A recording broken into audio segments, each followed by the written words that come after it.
Folks, I want to welcome you to Lincoln Home National Historic Site.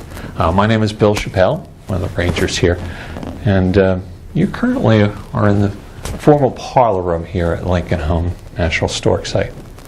But this is where the Lincolns would entertain their guests. It's really strictly for their guests. They would socialize with them, entertain them in these very rooms right here. Now, if you were a female status, you were typically entertained in the room that I'm standing in. If you were male status, however, Mr. Lincoln did like to use the back half of the parlor room as his study, as his library, so the men were typically entertained in the back half of the parlor room. Lincolns could separate their guests just based upon their gender and close the doors. Would you close your doors and separate your guests based upon their gender today? Probably not. So what's the rationale as to why the Lincolns would separate their guests based upon their gender? Well, it has to do with the socioeconomic times, what the people believed in.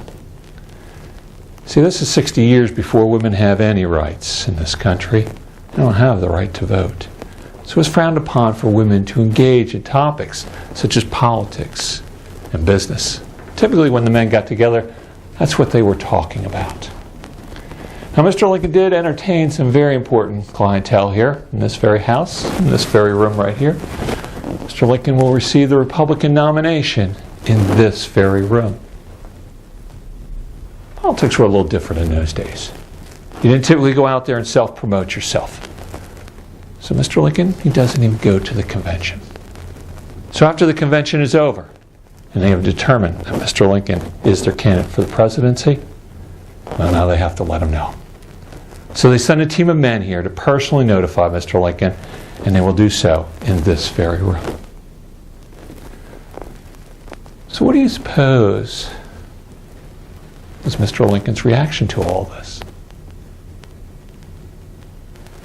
What would your reaction be if someone came to your house and offered you an opportunity to run for President of the United States? So Mr. Lincoln, he doesn't accept it right away. He's honored. He's humbled.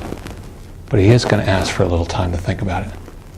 Mr. Lincoln will take 4 days to deliberate over this very decision as to whether he should accept this and run for President of the United States. From here, folks, we're going to make our way into the dining room. We'll see what the Lincolns would have partaked of their daily meals. We'll join up there again.